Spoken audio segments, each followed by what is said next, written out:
저는 오늘 사도행전 6장 1절로 7절의 말씀을 가지고 점점 왕성하여지는 교회라고 하는 제목으로 은혜를 나누고자 합니다. 한번 따라 하시면 좋겠습니다. 점점 왕성하여지는 교회.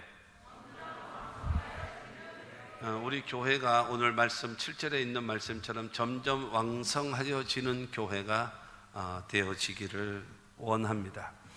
여러분, 20세기까지 이르러서 교회를 평가할 때 그 교회가 좋은 교회냐, 그렇지 않냐, 아니면 우리 흔히 얘기하는 교회를 갖다가 성공이냐 실패냐를 얘기할 수는 없습니다. 그런데 중요한 거는 흔히 얘기할 때 성공한 교회, 실패한 교회, 이거를 뭘로 나눴는가 하면 교회가 성장했느냐 성장하지 않았느냐 이걸 봅니다.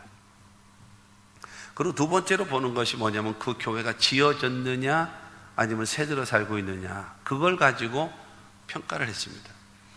그래서 어떻게 됐든지 간에 사람이 많이 모이면 그러면 성공했다고 얘기하고, 그리고 적든지 크든지 교회를 지었으면 그러면 성공한 교회다라고 여겨지는 때가 있었습니다.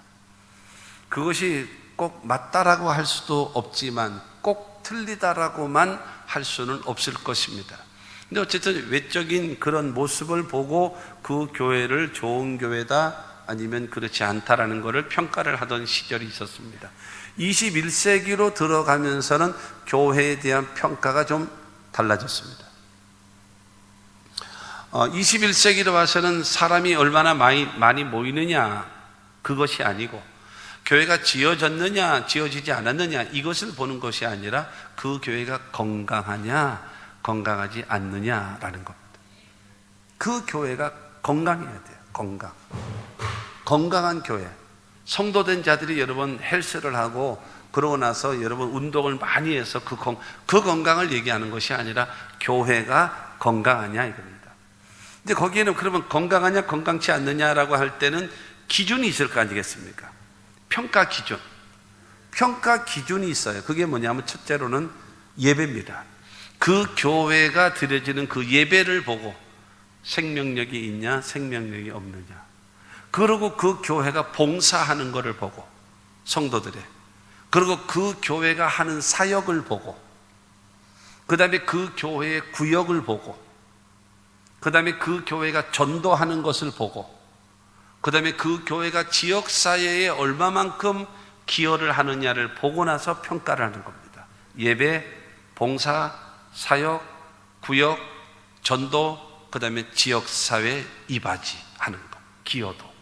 이거를 놓고 나서 저 교회는 건강하구나, 저 교회는 건강하지 않구나. 사람은 많은데 그리고 교회는 크게 지어졌는데 건강하지 못하구나. 저 교회는 좀 작은 것 같은데 정말 건강하구나 라고 하는 것입니다. 그렇기 때문에 중요한 것은 교회가 첫째로는 뭐가 되어져야 되는가 하면 건강한 교회가 되어져야 돼요. 우리 교회도 그와 같은 이 건강한 교회가 창립 35주년을 맞이하는 오늘을 기해서 더군다나 더욱더 우리가 건강한 교회로 나아갈 수 있는 그런 기회가 될 수 있게 되기를 바라고, 그 다음에 오늘 7절에 있는 말씀처럼 점점 왕성하여져 가는, 그래서 하나님의 귀한 뜻을 이루어 드릴 수 있는 하나님의 교회가 될 수 있게 되기를 주님의 이름으로 축원합니다. 그러면 건강한 교회에도 평가 기준이 있는 것처럼, 그렇처럼 여러분 우리가 건강한 교회가 되고 왕성한 교회가 되어지려면 모델이 있어야 되잖아요. 모델.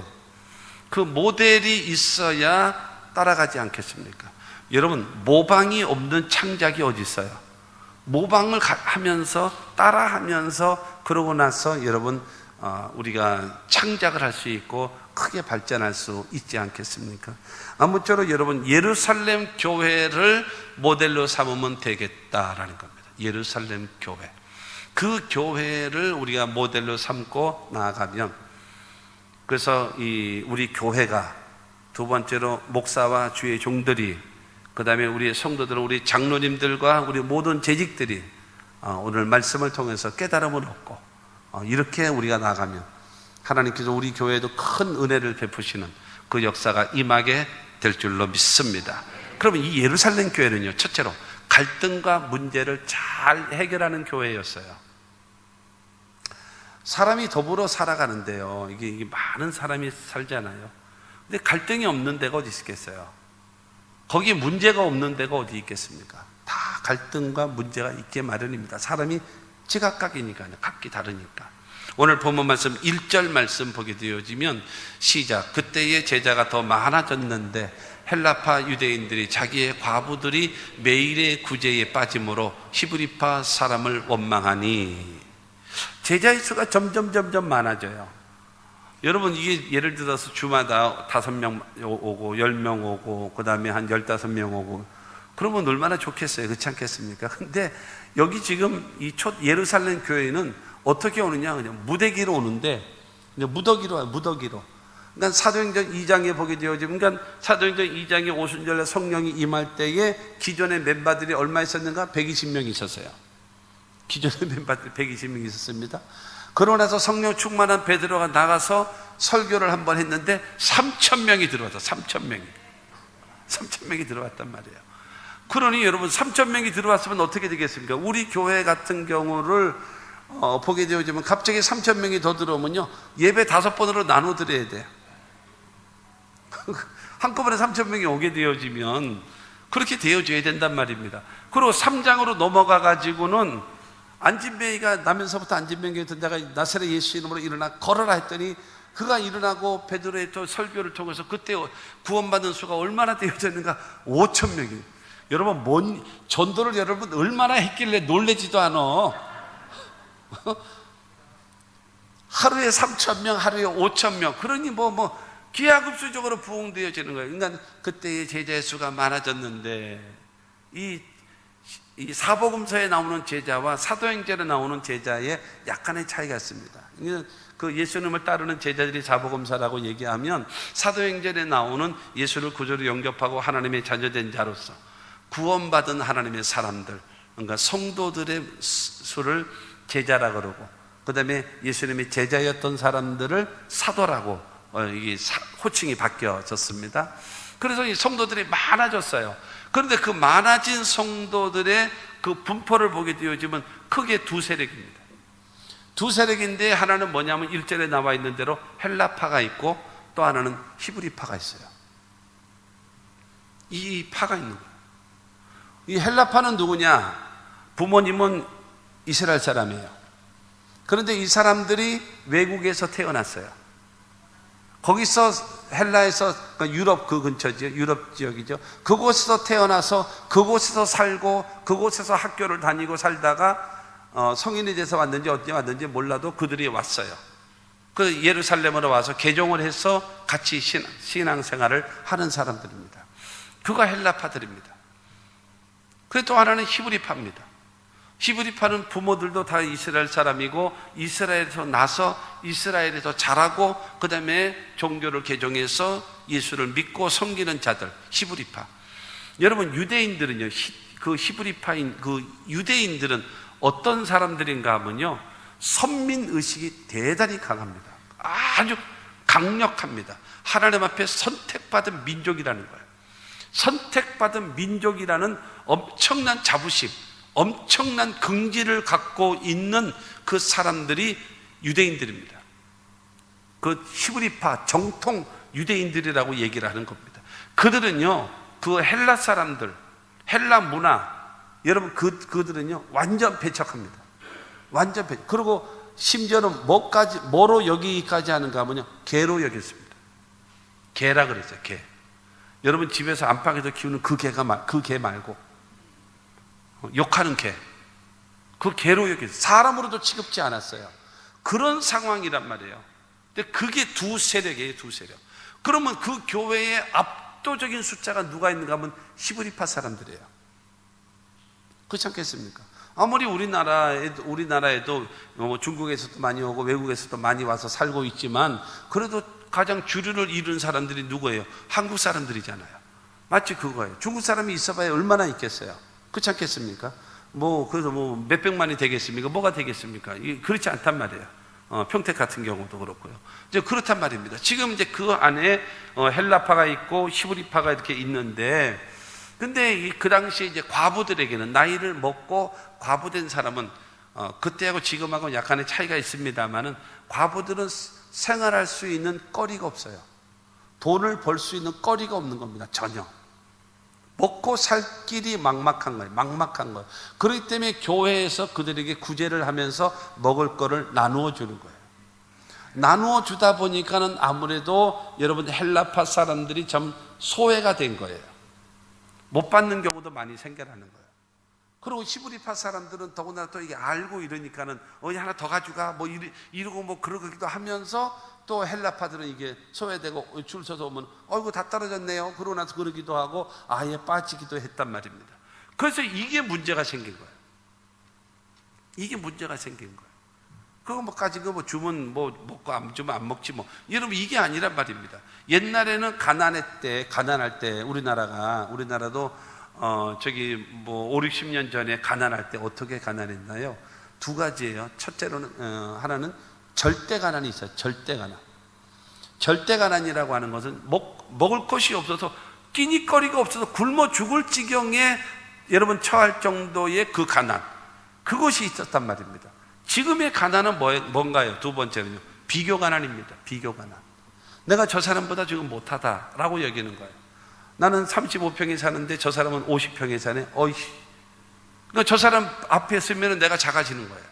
저 사람 앞에 서게 되어지면 내가 가난하게 되어져 있는 거예요. 전에 어떤 그 아이가 서울에 그것도 가장 잘 산다라고 얘기하는 압구정동에 있는 그 현대 아파트 살고 있는 아들아이가 오더니, 엄마 우리 집 왜 이렇게 가난해? 그러더래요. 야, 우리가 왜 가난해? 서울 압구정동 현대 아파트는 한국에서 손꼽히는 부자 동네거든요. 뭐가 가난해? 집도 크고 자가용도 2대나 있고 뭐 어쩌고 저쩌고 했는데, 내 친구는 45평 살아 이러더래요. 그러니까 그 친구하고 비교해보니까 자기는 35평인데 쟤는 45평이라고. 비교 가난이라는 거예요. 비교 가난. 이렇게 되어지는데, 여러분 이게 아니란 말입니다. 절대 가난입니다. 절대 가난. 그런데 이게 안 오니까 뭐예요? 원망이, 불평이. 그래서 여러분 시비거리가 생겨나게 되어집니다. 헬라파 유대인들이 자기의 과부들이 매일 구제에 빠짐으로 히브리파 사람을 원망하게 되어졌다. 식량 배급에서 제외되어져 버리니까 이건 심각한 문제죠. 그러다 보니까 싸우게 됩니다. 그러니까 분쟁이 생겨나는 것입니다. 여러분 중요한 거는 이 계기로 인해서 사도들이 모였습니다. 사도들이 모여가지고 이것을 논의한 결과 그 다음에 재직들을 세우게 됐어요. 이거를 관리하는, 성도들 가운데 관리하는 사람들이 있으면 좋겠다. 그래가지고 초대교회 최초로 7명의 집사를 세우는 거예요. 그러니까 지금으로 말하면 장로를 세우는 거예요. 그걸 여러분 세우는 겁니다. 그런데 5절과 6절 말씀을 보겠습니다. 5절과 6절에 보면 시작. 온 무리가 이 말을 기뻐하여 믿음과 성령이 충만한 사람 스데반과 또 빌립과 브로고로와 니가노르와 디몬과 바메나와 유대교에 입교했던 안디옥 사람 니골라를 택하여 사도들 앞에 세우니 사도들이 기도하고 그들에게 안수하니라. 여러분 여기에 나와 있는 브로고로, 니가노르, 뭐 디몬, 바메나 다 헬라 사람들입니다. 히브리파 사람들이 대다수를 이루고 있는 그 예루살렘 교회, 소수밖에 되어져 있지 아니하는 여러분 이 헬라파 사람들을, 그들을 이 일에 여러분 책임자로 세워주는 거예요. 자기네들의 주도권, 자기네들이 가지고 있는 모든 그 우선권, 그걸 다 내려놓고 헬라 사람들로 하여금 이 일을 주도할 수 있게끔 만들고 이 일을 분배할 수 있도록 그 일을 책임을 맡겨줬습니다. 그러니까 일시에 문제가 해결돼 버린 거예요. 너무너무 멋있죠. 그놈의 주도권, 그놈의 여러분 권리, 이걸 못 놓는 거예요. 이걸 못 놓는 거예요.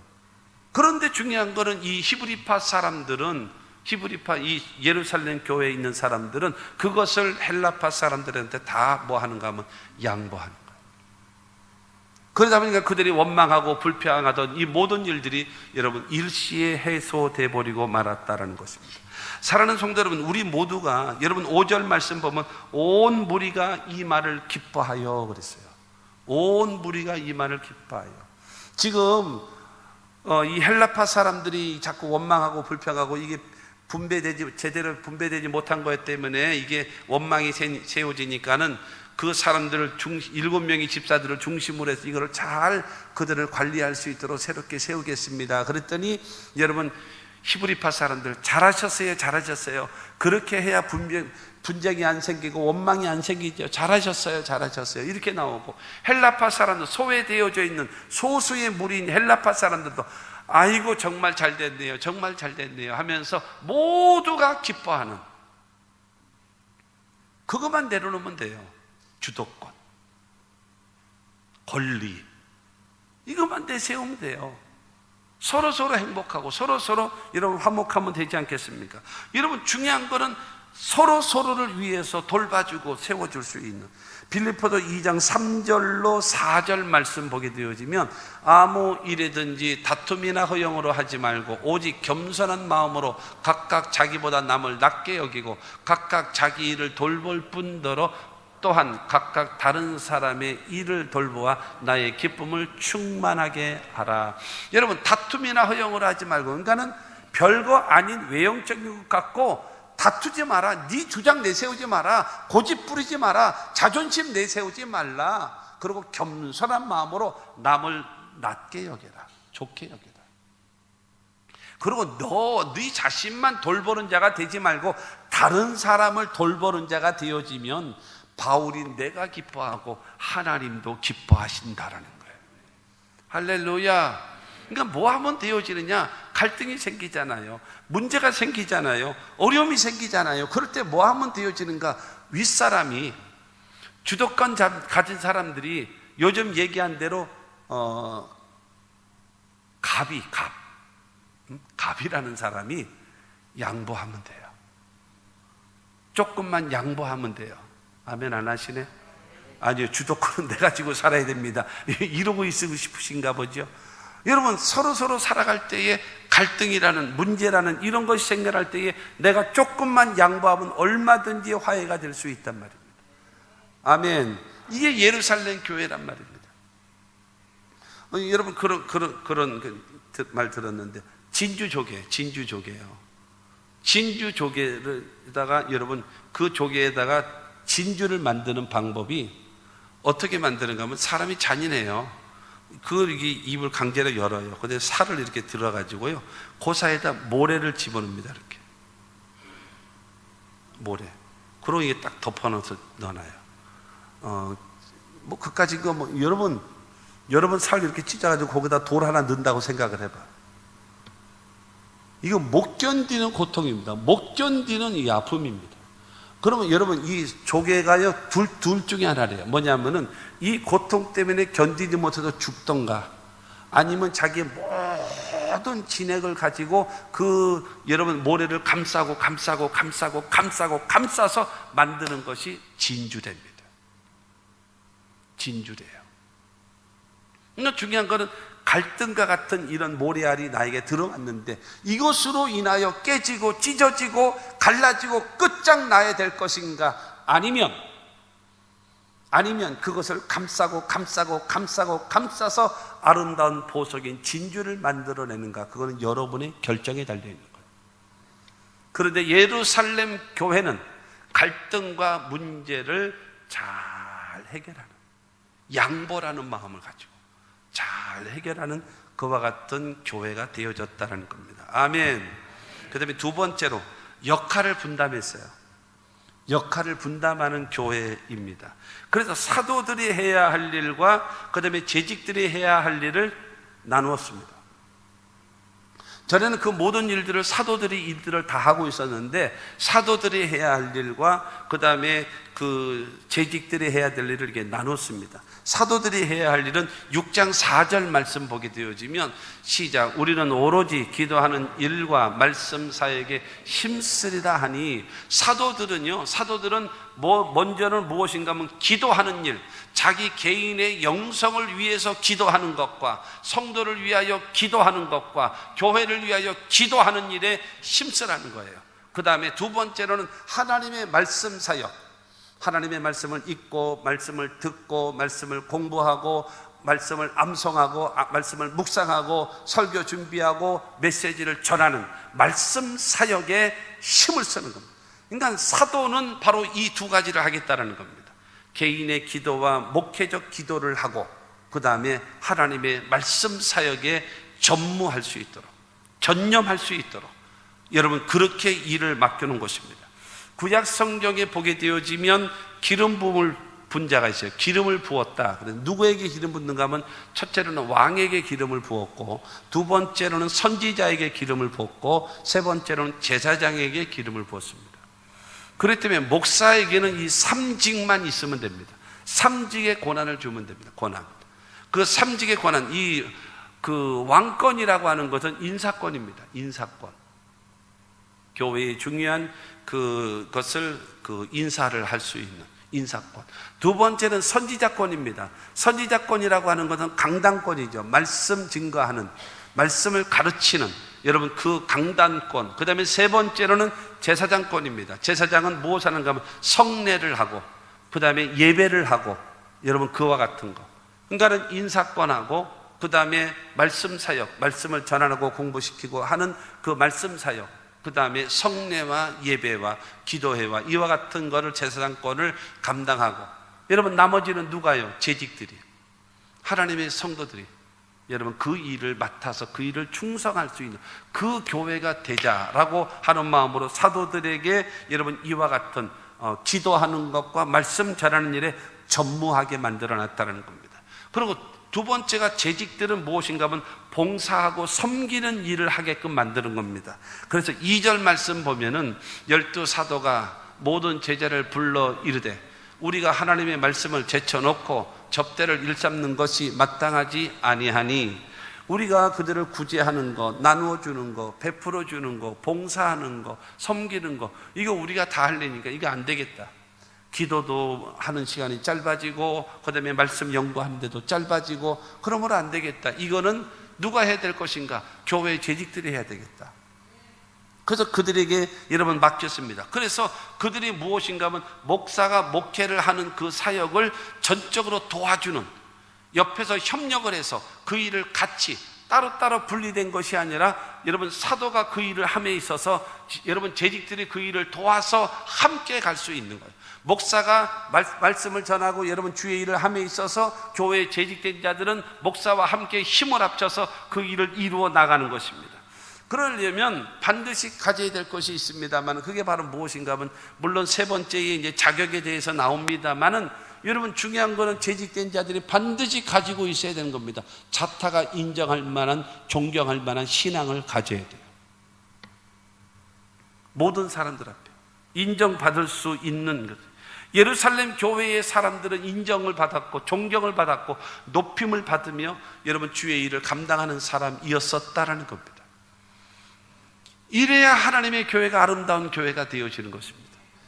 출애굽기 17장 12절 말씀을 보게 되어지면 모세의 팔이 피곤함에 그들이 돌을 가져다가 모세의 아래에 놓아 그가 그 위에 앉게 하고 아론과 훌이 한 사람은 이쪽에서 한 사람은 저쪽에서 모세의 손을 붙들어 올렸더니 그 손이 해가 지도록 내려오지 아니한지라. 이스라엘 백성들이 출애굽해서 가나안 땅을 향하여 갈 때에 여러분 아말렉이라고 하는 그 가장 이 강력한 나라가 쳐들어와서 그들의 앞길을 가로막는 거예요. 그때에 모세가 그 여호수아에게 말하기를 내가 산에 올라가서 지팡이를 들고 하나님께 기도하겠다. 그러므로 여호수아야 너는 군사들을 이끌고 나가서 그들과 싸우라 그랬습니다. 그래서 여러분 여호수아는 군사를 거느리고 나가서 싸우려고 나갑니다. 그래서 그 싸우는 모습을 보고 그 르비딤이라고 하는 지역이 이렇게 돌아오는 길, 이쪽으로 돌아오는 길, 가운데 산 위에 보면 양쪽이 다 보여요. 양쪽이 다 보여. 그러나서 거기서 손을 들고 지팡이를 들고 여러분 기도하는 것입니다. 근데 80이 된 모세가 지팡이를 들고 여러분 기도를 하는데 몇 분 동안 할 수 있겠습니까? 이거 어떻게 버텨요? 이거 어떻게 버텨요? 젊은 사람도 오래 못 버티는데. 그러다 보니까 이게 여러분 팔이 아프니까 이제 내려오는 거예요. 팔이 이게 내려오면 지팡이를 들고 기도하면 여러분 이스라엘이 힘을 내서 이기고, 근데 왜 팔이 아파도 내려오면 아말렉이 힘을 내서 막 이기고, 뭐 정신 차리고 이거 안 되겠다 하고 또 올리면 또 여러분 이스라엘이 힘을 내고, 이게 반복되는 거예요. 그러니까 여러분 팔을 올렸다가 아파서 못 견뎌서 내려왔으니까는 못 견디고, 그 다음에 지니까 또 이기라고 또 들었으니까 더 빨리 내려오는 거, 더 빨리. 이게 반복되는 거, 못 견디는 겁니다. 못 견디는 겁니다. 그러자 여러분 돌을 갖다 놓고 모세님 여기 앉으십시오. 그리고 앉혀놓고 한쪽에는 아론이라는 사람이 팔을 붙들고, 또 한 사람은 여러분 훌이라고 하는 사람이 그를 붙들어서, 성경에 보니까 해가 지도록 손이 내려오지 않는 거예요. 그 지팡이가 무엇인가? 모세의 손에 들려진 지팡이가 무엇인가? 말씀 사역을 상징하는 거예요. 손을 들었다라는 것은 무엇을 상징하는가? 기도를 상징하는 거예요. 그래서 여러분 성도 되어진 여호수아는 나가서 아말렉과 싸워서 이기는 것입니다. 그러면 모세가 손을 들고 있어야 돼요. 여러분 지팡이를 들고 있어야 돼요. 그리고 기도하고 있어야 됩니다. 이거를 할 수 있도록 뭐 하라는 거예요? 아론과 훌은 팔을 붙잡아주는 거예요. 붙잡아줘. 해가 지도록 내려오지 않으니까 하나님은 여호수아와 더불어 아말렉은 물리친 줄로 믿습니다. 근데 어느 그 부흥사 목사님이 설교를 하는 거 이렇게 한번 들어보면서 그거 하다가 거기에 그 장면을 얘기하더라고요. 아론과 훌은 모세가 지팡이를 들고 기도하는데 그 팔을 붙잡아줬다. 근데 어떤 사람은 그 팔에 매달려가지고 팔이 내려오게, 모세의 팔에 매달려가지고 모세의 팔이 내려오게 하는 사람이다. 그러면서 말하기를 당신은 팔을 붙잡아주는 사람이요, 아니면 팔에 매달려서 팔을 끄집어 내리는 사람이요? 라고 얘기하더라고요. 나도 그것을 빗대서 말하고 싶어요. 여러분은 내 팔을 붙잡아주는 사람입니까? 내 팔에 매달려서 나를 끄집어 내리려고 하는 사람입니까? 여러분 서로 세워서 하나님의 나라를 이루어 나갈 수 있는 우리 모두가 될 수 있게 되기를 주님의 이름으로 축원합니다. 교회 안에는요 그런 말 들어보셨지요? 첫째는 구경꾼이 있대요. 관심도 없고 구경만 하는 거예요. 쳐다보기만 하는 거예요. 뭐 합시다 관심 없어요. 뭐 하자 전혀 관심이 없는 구경꾼. 또 두 번째 또 하나가 있어요. 말꾼. 이러쿵저러쿵 뒤에서 쑥덕거리고, 여러분 이거 정말 치사한 거예요. 정말 치사한 거예요. 이런 사람 없기를 바랍니다. 이런 사람 없기를 바랍니다. 여러분 그건 개인도 좋지 않고 좋지 않습니다. 내 입에서 나가는 말이요, 내 입에서 나가는 말이 나의 인격이라는 걸 기억하십시오. 내 입에서 나가는 말이 그 사람의 인격이요, 그 사람의 신앙인 것입니다. 그러니까 구경꾼이 있고, 두 번째로는 그 말꾼이 있고, 세 번째로는 일꾼이 있대요. 자, 손 들어볼까요? 손 들어보면 좀 곤란하겠죠? 중요한 거는 나는 교회에서 구경꾼인가? 구경꾼 너무 많아. 또 두 번째는 말꾼도 좀 있어. 근데 중요한 거는 세 번째는 일꾼이 있단 말이에요. 일꾼.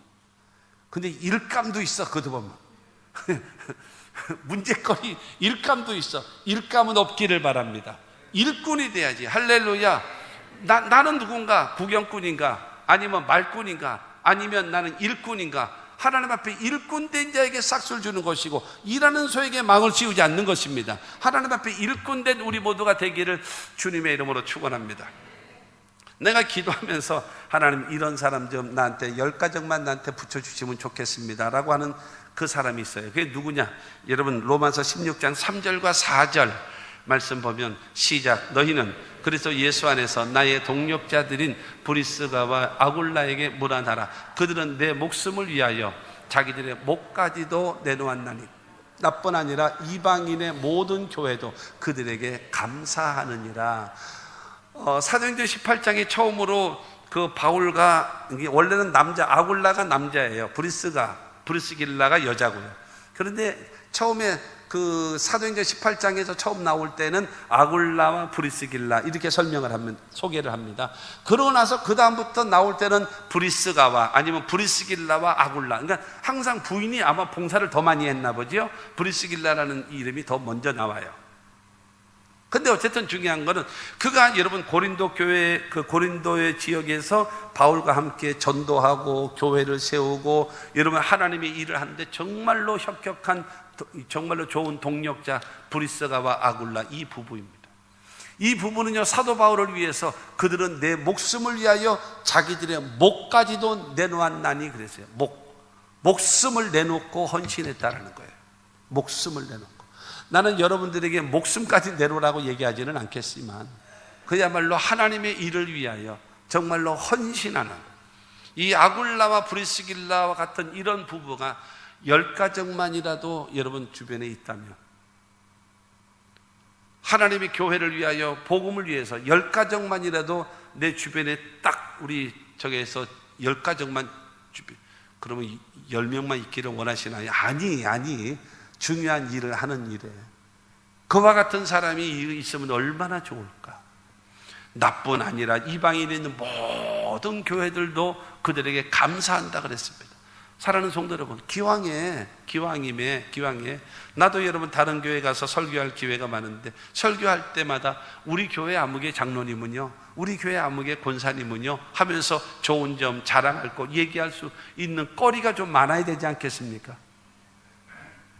우리 교회 장로님 말도 마라 죽겠다 이러면 되겠습니까? 이거 안 되잖아요. 서로서로 뭐 자랑거리가 있는 우리 모두가 다 될 수 있게 되기를 주님의 이름으로 축원합니다. 교회의 재직을 세운 이유가 무엇입니까? 봉사하고 섬기고 주의 일을 하게 하기 위해서.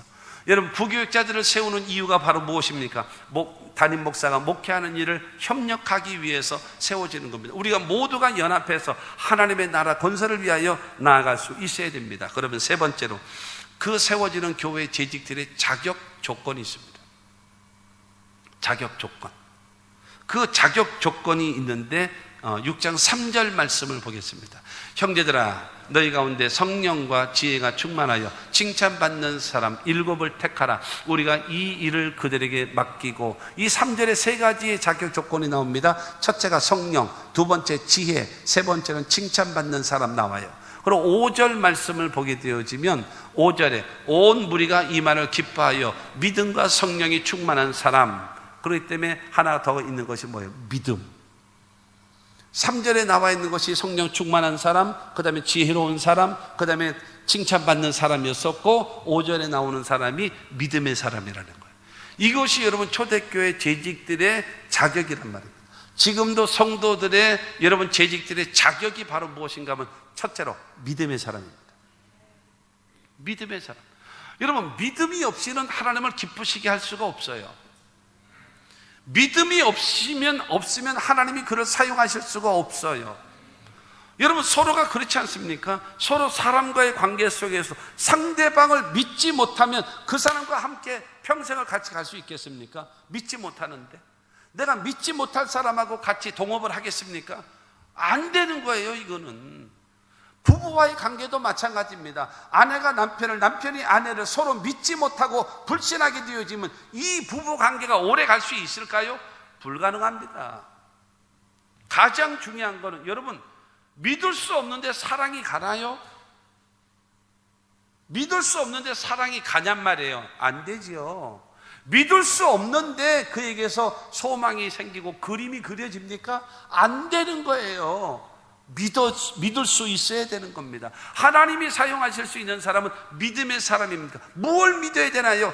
하나님에 대한 절대적인 믿음, 하나님 살아계심에 대한 절대적인 믿음을 가져야 됩니다. 그뿐만이 아니라 하나님의 말씀에 대한 확고부동한 믿음을 가져야 돼요. 하나님을 믿고 하나님의 말씀을 믿어야 순종할 수가 있고 어떠한 일에도 봉사할 수 있고 헌신할 수 있는 사람이 되어지는 것입니다. 믿음의 사람. 여러분, 하나님은 여러분들의 믿음을 달아보실 것입니다. 믿음의 사람들이 다 되시기를 주님의 이름으로 축원합니다. 두 번째가 성령으로 충만한 사람입니다. 성령이 충만한 사람. 이 성령으로 충만하지 아니하면 하나님 앞에 여러분 쓰임받을 수가 없단 말입니다. 하나님의 일을 하면서 하나님의 영의 지배를 받지 못하고 어떻게 하나님의 일을 하겠습니까? 하나님의 일을 한다고 하면서 세상의 영의 지배를 받고 하나님의 일을 한다고 하면서 마귀의 지배를 받고 있다면 어떻게 여러분 할 수가 있겠습니까? 하나님의 일은 하나님의 영의 지배를 받아야 돼요. 하나님의 성령, 하나님이 나와 함께 하시는 자, 하나님의 성령으로 충만한 저와 여러분들이 되시기를 주님의 이름으로 축원합니다. 내가 성령으로 충만하냐 충만하지 않느냐 간단합니다. 내가 평가해 보겠습니다. 여러분이 스스로 평가해 보십시오. 성령 충만한 사람은 기도합니다. 성령은 기도하게 만듭니다. 끊임없이 기도하게 만들어요. 여러분, 내가 기도하지 않으면서 성령 충만하다 거짓말입니다. 성령으로 충만하면 반드시 기도하게 됩니다. 성령은 우리의 기도를 도우시는 분이십니다. 할렐루야. 그뿐만이 아니라 성령 충만하면요, 두 번째로는 복음 전합니다. 전도하게 됩니다. 여러분, 왜냐? 성령은 전도의 영이에요. 예루살렘과 온 유대와 사마리아 땅끝까지를 복음 증거할 수 있는 그 영이 하나님의 성령이란 말입니다. 그렇기 때문에 내가 무엇인가 하면 성령 충만하냐 아니냐, 그거는 첫째로 기도하느냐 안 하느냐를 따져보시면 되고, 두 번째로 내가 복음을 전하느냐 전하지 않느냐라는 것입니다. 세 번째로 하나님께서 성령이 임하면 반드시 무엇이 따르는가 하면 은사가 따릅니다. 대부분. 그러면 내게 주신 은사가 무엇인지를 알고 은사를 가지고 하나님을 섬기고 교회를 섬기고 성도를 섬기는, 여러분 그리고 은사를 개발하는 그런 사람이 되어져야 성령 충만한 사람입니다. 할렐루야. 그리고 내가 성령으로 충만하다면 또 내가 뭘 할 수 있는가 하면요, 내가 열매를 맺는가, 신앙의 인격의 삶의 열매를 맺는가. 하나님 앞에 여러분 갈라디아서 5장 22절 23절에 있는 말씀처럼 성령의 열매는 사랑과 희락과 화평, 여러분 하나님 앞에요. 하나님 앞에 열매를 맺는 겁니다. 그 다음에 오래 참과 자비와 양선, 사람들과의 관계 속에 열매를 맺는 겁니다. 그 다음에 내 자신 앞에 충성과 온유와 절제의 사람. 여러분 하나님의 성령으로 충만하면 하나님 앞에 열매를 맺고 사람들 앞에 열매를 맺게 되어지고, 그 다음에 내 자신 앞에도 변화된 삶을 반드시 살게 되어지는 겁니다. 그런 변화가 없다면 성령 충만한 것이 아닙니다. 그리고 하나 더, 성령으로 충만하다면요 늘 승리합니다. 마귀와의 싸움에서도, 시험과의 싸움에서도, 유혹과의 싸움에서도, 나의 게으름과의 싸움에서도, 나의 욕망과에도 끊임없이 싸우면서 이기는 것입니다. 하나님의 성령의 도우심을 받고. 그래서 기도하는 사람, 여러분 복음 전하는 사람, 그뿐만이 아니라 은사를 활용하는 사람, 그 다음에 우리는 열매 맺는 사람, 그 다음에 승리하는 사람 돼서 성령 충만한 하나님의 사람들이 되시기를 주님의 이름으로 축원합니다. 세 번째가 지혜로운 사람입니다. 지혜로운 사람. 3절에도 지혜가 충만하여. 지혜. 여러분 성공하는 사람은요 지식이 많기 때문에 성공하는 게 아니에요. 여러분 지혜가 있는 사람이 성공하는 거예요. 지혜. 그렇기 때문에 여러분 성경에 보면 지식의 근본이 하나님이라고 말씀하고 있고 지혜의 근본이 하나님이라고 말씀하고 있습니다. 뭐 어떤 지식을 가져야 되는가? 하나님을 아는 지식을 가져야 돼요. 그리고 어떤 지혜를 가져야 되느냐? 하나님께서 주시는 지혜, 아이디어를 얻어야 돼요. 그러면 성공할 수 있어요. 승리할 수 있습니다. 할렐루야. 지혜로운 사람이 되어줘야 돼요. 모든 일처리를 할 때에 분별력이 있고, 그 다음에 옳고 그름을 판단할 줄 알고, 이게 지혜 아니겠습니까? 여러분 지혜로운 사람들 되시기를 바랍니다. 어리석으면 안 돼요. 미련하면 안 돼요. 여러분 지혜가 번쩍해요. 여러분 지혜로운 사람 되시기를 바랍니다. 여러분 나는 없는데요, 걱정하지 마세요. 야고보서 1장 5절은 우리에게 말하고 있습니다. 너희 중에 누구든지 지혜가 부족하거든 모든 사람에게 후히 주시고 꾸짖지 아니하시는 하나님께 구하라, 그리하면 주시리라 그랬습니다. 여러분 하나님께 지혜의 근본 되시 하나님께 기도하면 귀찮아하지도 아니하시고 후히 주시는 하나님, 우리에게 주심을 믿으시기를 주님의 이름으로 축원합니다. 그래서 지식이 많든지 적든지 그거는 어느 정도가 됐을지라도 하나님의 지혜를 구해서 여러분 성공적인 인생, 승리하는 인생 살아가시는 여러분 모두가 되시기를 주님의 이름으로 축원합니다. 여러분 조건 네 번째가 뭐냐면 칭찬받는 사람이에요. 칭찬받는 사람. 여러분 칭찬받는 사람은 하나님 앞에도 인정받고요 사람들 앞에도 인정받아야 돼요. 여러분 우리 기독교는요 윤리의 종교가 아니에요. 도덕의 종교가 아닙니다. 그런데 왜 꼭 사람 앞에 칭찬받아야 되고 세상 사람들 앞에 인정받아야 되는가? 여러분 꼭 기억하십시오. 내가 만나는 세상 사람들은 전부 다 전도 대상자라는 사실을 기억하시기 바랍니다. 그런데 내가 그들에게 어떻게 처신을 하느냐에 따라서 예수의 예자도 안 믿게 만들고, 예수 믿을까 말까 하던 사람이 오히려 나 때문에 오히려 예수 안 믿게 되어지는, 여러분 그러한 일이 없을까요?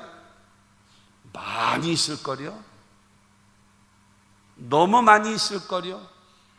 나 때문에 예수 믿는 사람은 가뭄에 콩나듯이 있기도 하고 아예 없는 사람도 있고, 그렇지만 나 때문에 예수를 믿을까 말까 하던 사람이 아예 그냥 도망가는 사람이 많을걸요? 왜 많을까? 칭찬받는 삶을 살지 못하고 손가락질 받으며 살 수밖에 없기 때문에 그렇습니다. 여러분, 이 성경시대의 초대교회 때의 신앙 때문에는 그들은 핍박을 받았습니다. 그러나 그들의 삶의 모습에는요 칭찬을 받았어요. 근데 지금의 문제는 어디 있느냐? 여러분, 신앙 때문에 핍박을 받는 일은 거의 없잖아요. 근데 우리의 삶의 처신, 삶을 살아가는데 중요한 것은 비난받을 일들이 너무 많다라는 겁니다. 칭찬받는 우리 모두가 되어져야 함을 믿게 되기를 주님의 이름으로 축원합니다. 아무쪼록 여러분, 예루살렘 교회에 있는 이 사람들은 어떤 사람들인가? 칭찬받는 사람이었다라는 겁니다. 그러면 마지막 네 번째로, 예루살렘 교회에 베푸신 하나님의 은혜입니다.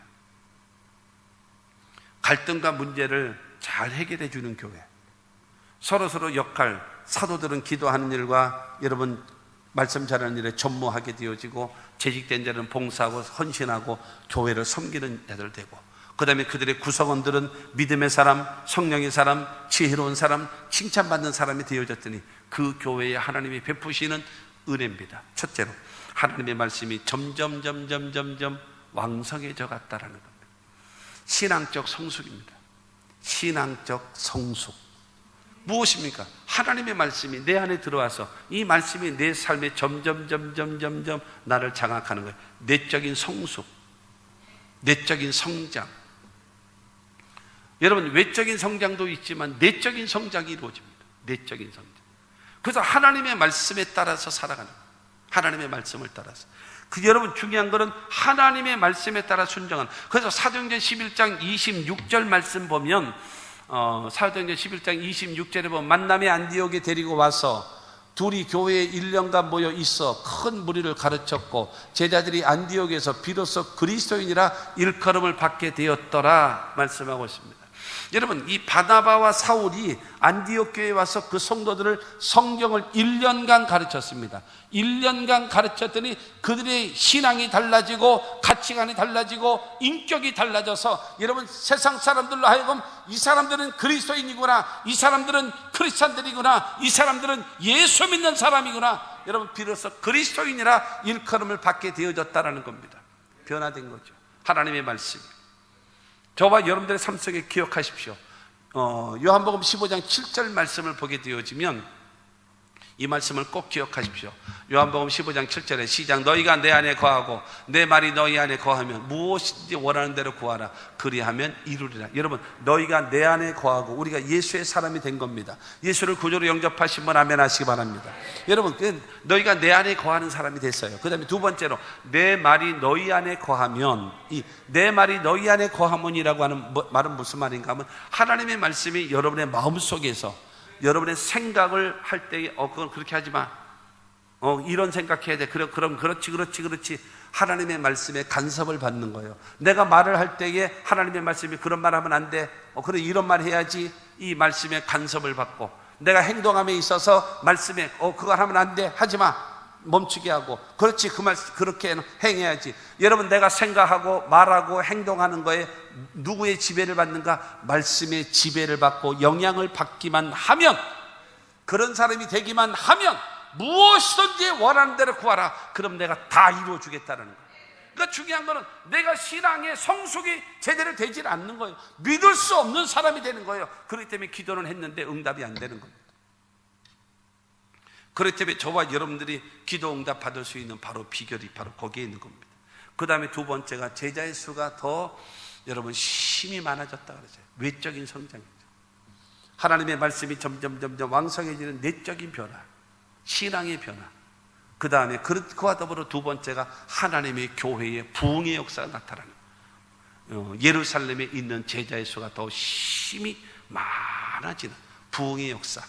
하나님께서 부흥되게 하시는 그 역사. 오늘 성가대가 찬양하는 것처럼 여러분 날로 부흥되도다 라고 하는 그 찬양과 같이 여러분 그와 같은 하나님의 은혜가 우리 가운데 있게 되기를 바랍니다. 세 번째로 허다한 제사장의 무리도 이 도에 복종하니라.